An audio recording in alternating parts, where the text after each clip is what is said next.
To fix this issue, the very first step you need to follow is simply launch your settings on your device. From here, scroll down there, use the Siri and search option. Simply tap on it.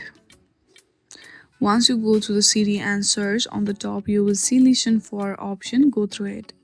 Make sure that it is either set to Siri or Hey Siri option or Hey Siri. It should not be set to off. Once you check that, go back and check for Hey Siri is working or not. If it is still not solved, then tap on General and check for software update. If there is new update available, then simply hit on Update Now button to update your system. Once you update your system, the very last step you need to follow is simply reset all of your settings. Tap on Transfer or Reset iPhone, then select Reset All Settings, enter your passcode, and then you are good to go. In this very easy step, you can easily solve Hey Siri not working in your iPhone issue. I hope you like this video. If you like this video, then please do not forget to like and subscribe to our channel. Thank you for watching.